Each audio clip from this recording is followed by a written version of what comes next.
Namaskar, this is Akhilesh Bhargav. Welcome to Tidbits on Business and Finance with me.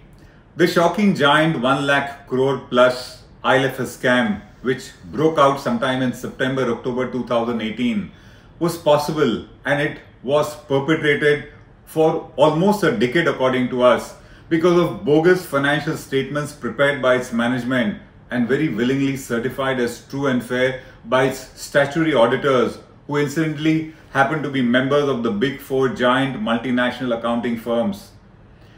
The accounting manipulations, the accounting malpractices, to say the least, were gross, outlandish and atrocious. If the ILFS management has been found to be scammy, then so is the case of its statutory auditors, because it is they who colluded.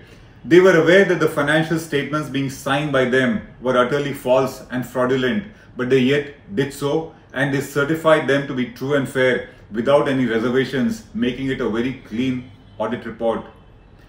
The ILFS group had about 348 subsidiaries, and the companies therein included the mother company, the parent company ILFS, IFIN, its financial services subsidiary, and also ITNL, where transportation projects were conducted.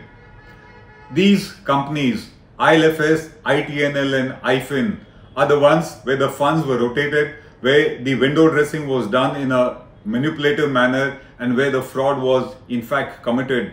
The subsidiaries were only ancillary to the total fraud that took place in the group.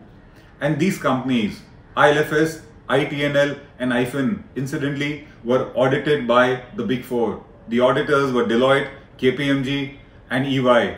And they were either joint auditors or they were single auditors, but they rotated the audits amongst themselves such that when one gave up charge or one's tenure ended and the other took up, the incoming auditor could have easily found out the fraud that has been committed and perpetrated, accepted by the earlier auditor. But of course, they did not object and they continued the fraud train as was handed over to them as the auditor of the group. This was bound to end. It was too big a fraud and it did end. And rightly, the auditors have also now come under the lens in a major way. They are being questioned, they are being punished, they are being prosecuted, and that is what is needed. In an earlier order passed in July 2020 by the NFRA, India's new audit watchdog, it has held Udayan Sen, the then CEO of Deloitte and partner in charge of the ILFS audit, to be guilty of gross negligence and misconduct in the matter of the ILFS audits. He has been held guilty by the NFRA on various counts. The NFRA says that Udayan Sen failed to disclose material facts about the financial statements known to him. He also failed to exercise that due diligence which is expected of an auditor. He also failed to follow all the mandatory audit and accounting standards which were required to be followed. It also says that Udayan Sen compromised his independence as auditor of ILFS and that he certified financial statements of the ILFS group without adequate evidence in support of those statements. In other words, the true and fair certification was wrong. Because he was held guilty on these counts, the NFRA fined him 25 lakh rupees and also banned him from undertaking any audit practice for a period of 7 years. We think this punishment meted out to Udayan Sen is a pittance. It is because of his negligence, it is because of his collusion that tens and thousands of crores of public money has been lost, and we think that this punishment given to him is a mere fraction of what should have been meted out to him. In yet another order passed by the NFRA in the case of BSR, which happens to be an audit firm member part of the KPMG group, and KPMG happens to be a part of the Big Four. In this case, NFRA has said that BSR is guilty of negligence and misconduct in respect of its audit of IFIN, the financial services subsidiary of ILFS for the financial year 2017-18. In its 256-page order, NFRA says at the very outset that BSR was never eligible for being appointed as the statutory auditor of IFIN. It says that its very appointment is illegal. And the reason for that is that BSR has been a member of the KPMG group, which was anyway providing a number of non-audit services to IFIN and to the ILFS group, and that made it ineligible for being appointed as the statutory auditor of IFIN. According to NFRA, thus the very appointment was wrong, and the question is, how did BSR even accept it? This appointment violates the Companies Act. This appointment violates the code of conduct prescribed by the Institute of Chartered Accountants of India, and BSR let it happen. It did not even object to the appointment.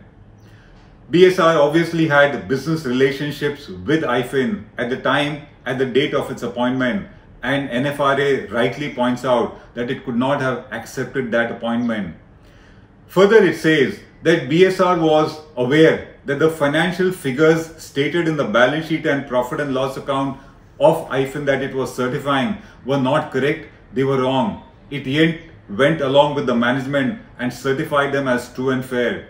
This is certainly a gross mistake, a gross misconduct or malpractice, if we have to say, on the part of BSR, and NFRA says that it is guilty of it.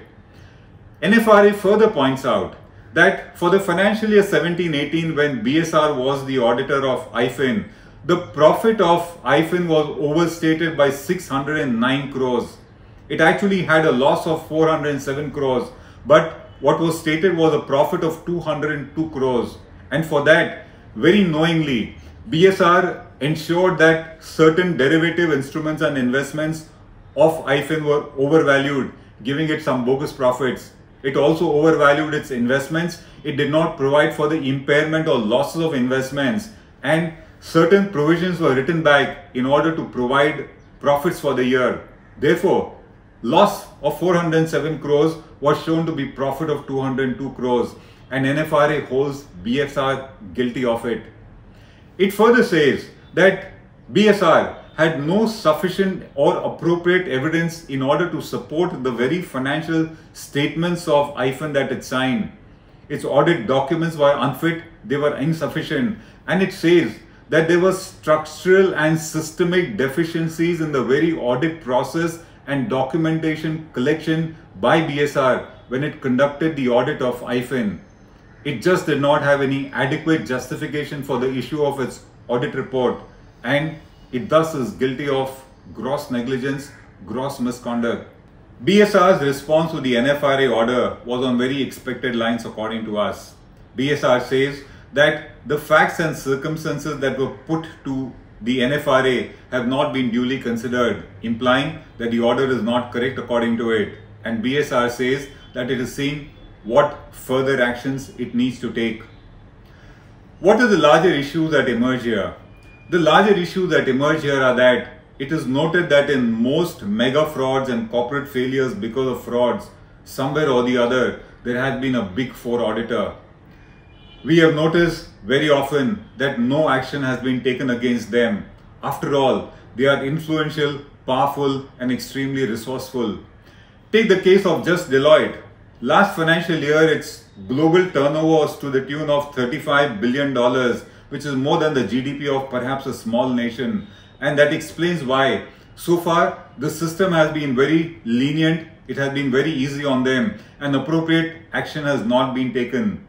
In case we want to clean our system, in case we want to ensure that frauds do not take place, in case we want to ensure that the public, lenders, financial institutions are not taken for a ride, then we will need to rid it of any auditor who's negligent, who's guilty of negligence and misconduct, and that would include the Big Four also. Thus, despite the Big Four being as influential, powerful and resourceful as they are, action needs to be taken. Otherwise, what will happen is that authorities will take action against the smaller auditors who are fraudulent and who should also not be pardoned, but the Big Four will roam free, which is what we have seen so far. We are seeing some kind of an action being taken against them by the NFRA, and we hope that wherever they are guilty or wherever any auditor is found to be guilty of misconduct and negligence, then action must be taken. Otherwise, no cleanup of the system is possible. In our opinion, it is not just the auditors who need to be punished, but all those who perpetrated and colluded in corporate frauds or any fraud, they must all be punished. And the Big Four happen to be just one of them as far as the big mega corporate frauds and failures that we have been seeing. The NFRA, as we said, has been doing a good job and we hope it continues. But Please be clear. Because of the resources that these giant firms command, we really do not know what will finally happen in the courts of law in higher appeals, which is where all these orders of NFRA are going to land in. We really hope that the higher courts, if they find the NFRA orders to be correct, to uphold them and not to be swayed by the power, influence and resources of the Big Four. This is Akhilesh Bhargav signing off till we meet again. Namaskar. Now be the first to know about the latest updates on our new news app. Go on your Android or iOS, search for HW News Network. Download our app, choose the language you prefer to get updates in, and be up to date with the latest news. If you like this video, please share it, and we would love to hear your comments in the comments section down here. Also, please do like our Facebook page and follow us on Twitter to get minute-to-minute news updates. For more such shows and videos, well, subscribe to our YouTube channel.